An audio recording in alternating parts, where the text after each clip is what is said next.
legend lives on from the Chippewa on down at the big lake they call Kitchagumi. The lake, it is said, never gives up her dead when the skies of November turn gloomy. With a load of iron ore, 26,000 tons more. Bollocks, I just realized I've done this wrong. Hang on. Sorry. One moment.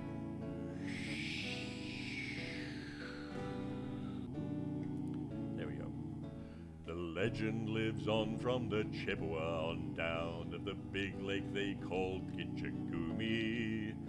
The lake, it is said, never gives up her dead when the skies of November turn gloomy.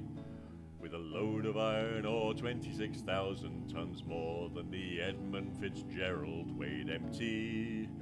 That good ship and crew was a bone to be chewed when the gales of November came early.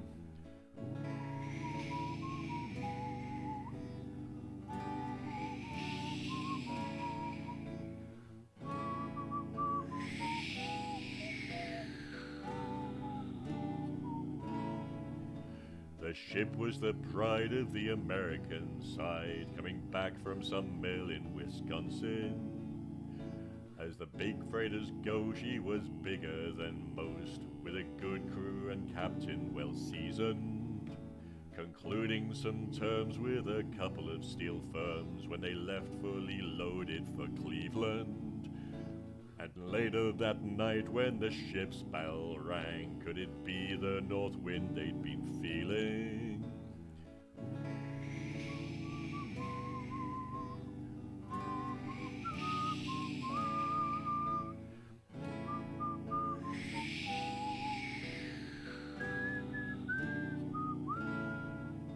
The wind in the wires made a tattletale sound, and the wave broke over the railing.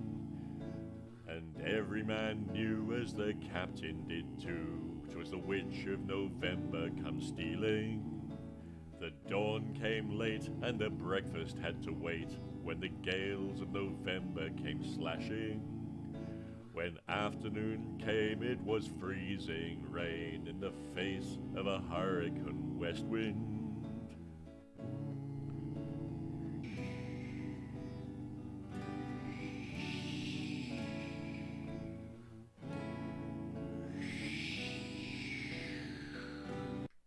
Oh, damn it.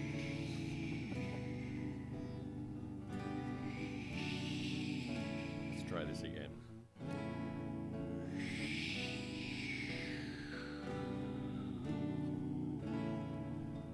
When supper time came, the old cook came on deck, saying, "Fellas, it's too rough to feed ya." At 7 p.m. a main hatchway caved in. He said, "Fellas, it's been good to know ya." The captain wired in, he had water coming in, and the good ship and crew were in peril. And later that night, when his lights went out of sight, came the wreck of the Edmund Fitzgerald.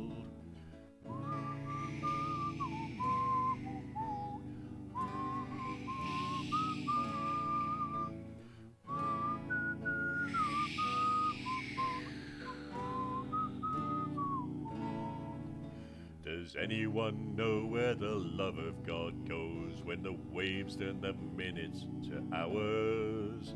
The searchers all say they'd have made Whitefish Bay if they'd put 15 more miles behind her. They might have split up, or they might have capsized. They may have broke deep and took water. And all that remains is the faces and the names of the wives and the sons and the daughters.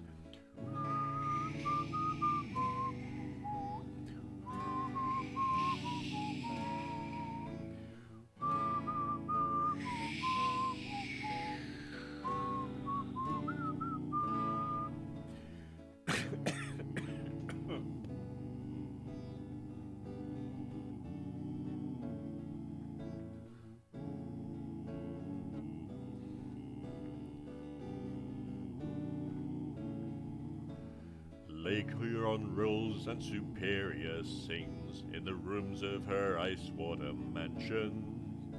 Old Michigan steams like a young man's dreams, and the islands and bays are for sportsmen.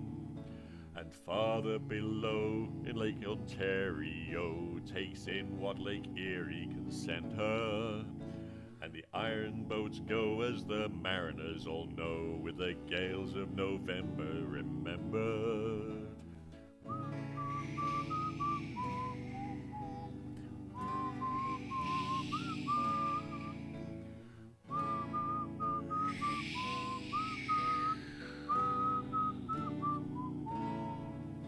In a musty old hall in Detroit they prayed, in the Maritime Sailors' Cathedral. The church bell chimed till it rang 21 times for each man on the Edmund Fitzgerald. The legend lives on from the Chippewa on down of the big lake they call Gitchagumi. Superior, they said, never gives up her dead when the gales of November come early.